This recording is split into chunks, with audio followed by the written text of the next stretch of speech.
from sajda. Right? This is called ta'deelul arkan. That when a person stands up from ruku', their back should become straight and it should stay straight.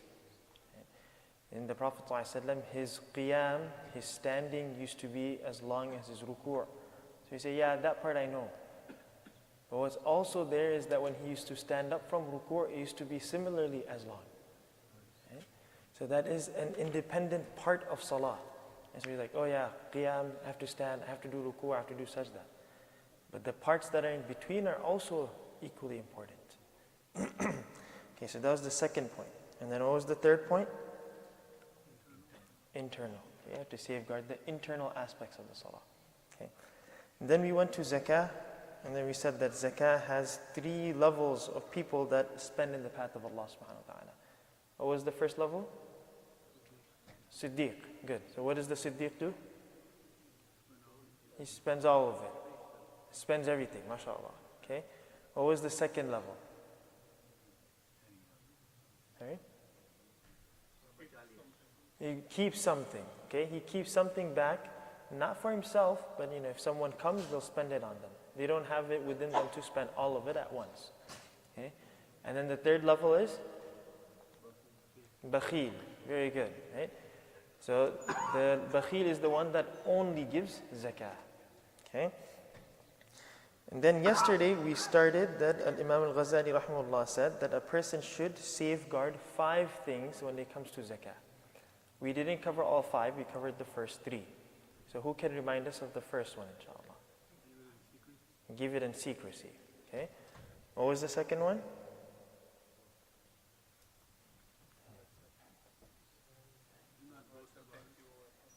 To stay away from men.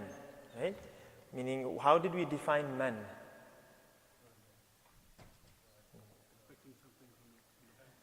Good, okay? You've not necessarily even just expecting, but thinking that you've done the person a favor.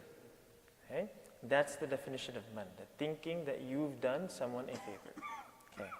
And what was the third one? And this is what we review, mashallah. Okay. To take out from the best of what you have. Okay? Don't give the lowest quality what you have, give the best. Because we said the purpose of zakat was what? To show that our love for Allah subhanahu wa ta'ala is greater than everything else, right? It's to prove our love, okay? So when you want to prove your love, you don't give the lowest quality of what you have. You don't give the intermediate quality either. You give the best of what you have, okay? So now today we go to the 4th point, okay? The 4th point is أن تعطي بوجه طلق مستبشر وأنت به فرحان غير مستكره. Okay? That a person gives whatever it is, whether it's zakah or whether it's sadaqah, that a person gives it with a smiling face. Right? What does that mean?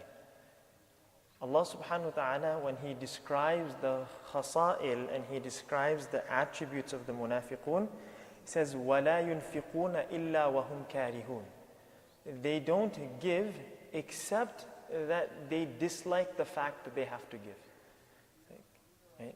Why are they giving? Because it's something that they have to do. Right?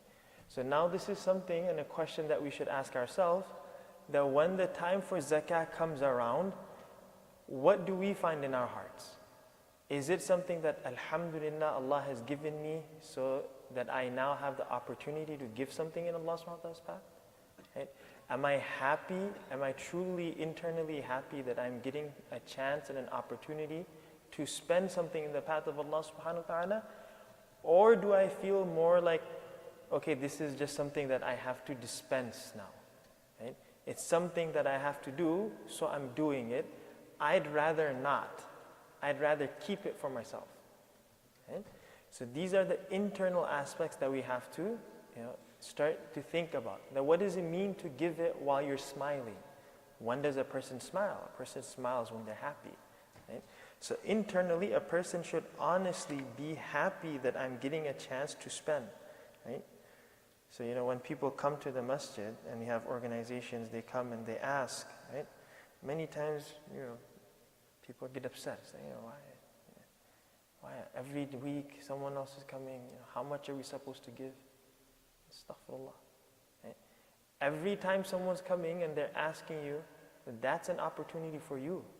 If you feel like you're doing them a favor, then that's what we talked about. أَن تَحْذَرَ مِنَ الْمَنِّ. That means that you think you're doing them a favor. You're not doing them a favor. It's actually the other way around. They're giving you a favor. They're doing you a favor. They're giving you a chance to spend in the path of Allah. Okay. And then the number 5th, right? He says, أن تتخير لصدقتك محلا تزكو به الصدقة وهو المتقي العالم الذي يستعين بها على طاعة الله عز وجل وتقواه أو الصالح المعيل ذو الرحم. Okay? What that means is that a person, right? This is an important point. A person should do their due diligence in where their money is going. Right? A person should do their due diligence in where their money is going. Meaning, don't give your money somewhere where it's not going to be used properly. So over here, Imam al-Ghazali rahimahullah says, he said, make sure your money goes to a muttaqi, a person that has taqwa, that's going to use the money that's being given to them to aid them to do the obedience of Allah subhanahu wa ta'ala. Okay? So in our day, what does that translate to? Okay? Now, at various levels, right? At an individual level, when you're going with an organization or so on and so forth, do your due diligence, right? And check, okay, where do I want to invest?